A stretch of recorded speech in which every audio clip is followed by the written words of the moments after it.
Portland Metro real estate should be at or near the high point for our spring buying season. How's our market looking halfway through June? Let's take a look at the very latest stats and trends for our local market.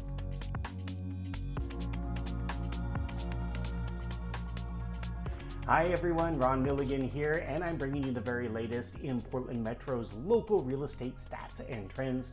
My sample, as always, includes the full Portland Metro area, including Southwest Washington. If you do have any questions about what's going on in a specific area, feel free to drop me a note or post a comment in the comment section right here. And be sure to stick around to the very end of the video. I do typically include a couple of mortgage rate sheets, plus some national real estate charts and stats. So let's start with sale prices. June started out with sale prices in the red.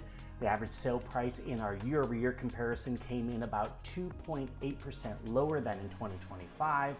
That was for the very first week of June, but we could see that prices were starting to rally. In the past week, the average sale price in our sample set came in at about $660,000, which is about $30,000 higher than the previous week and 2.6% higher than sale prices during the same week last year. That, of course, is a big swing, which isn't unusual to see in our weekly numbers due to the smaller sample size. If we do take a step back and look at the bigger picture, the average sale price for the first half of June compared to the same time period in 2025, the average sale price is up, but only by the slightest amount, by about 0.2%. So in effect, pretty much flat.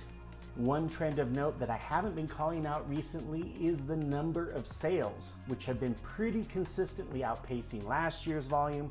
So far in June, the number of sales is up almost 20% over 2025.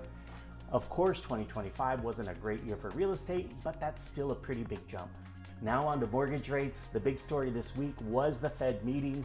They did leave their Fed funds rate unchanged, but also signaled that there may be a rate hike later in this year due to rising inflation. Despite this news, rates really didn't move at all from where they were last Friday.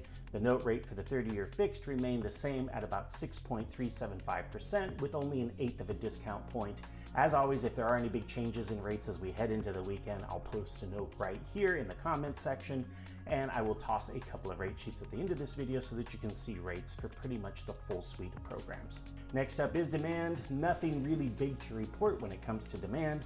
The demand trend has remained pretty consistent, outpacing last year's demand for 20 of the past 21 weeks. The number of purchase contracts agreed to by buyers and sellers came in at 736, just a hair higher than the previous week.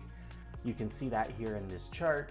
Looking at our year-over-year numbers, the 736 contracts agreed to was also higher than the same week last year by just over 11%. Now on to supply. On the supply side of the supply and demand equation, we did see an increase in the number of homes that hit the market this past week. Supply numbers were pretty much flat in our week-to-week numbers at 789 homes hitting the market this past week, up by one from 788 the previous week. Compared to last year at this time, we did see an increase in the homes listed for sale by about 20 homes. That slight bump of the number of homes that hit the market this year compared to last year wasn't enough to affect the greater trend. Buyers still have fewer homes to choose from this year compared to last year at this time. So let's sum up the big trends of the week. Sale prices were way up over the previous week, but the bigger trend is showing that prices are pretty much flat compared to last year. Supply continues to move up, which is normal for this time of year. Buyer demand is up and continues to outpace last year's demand, and mortgage rates were pretty much flat for the second week in a row. And we got there, the end of the report. Do stick around to the very end of the video for some rate sheets and some national housing stats. Keep in mind that the national numbers are showing trends that trail behind by a month or two, so they're not as current as the local stats and trends that we go over here. Thank you for joining me this week, and as always, I would love it if you gave this video a like or follow this channel to make sure that you see more content like this in your feed.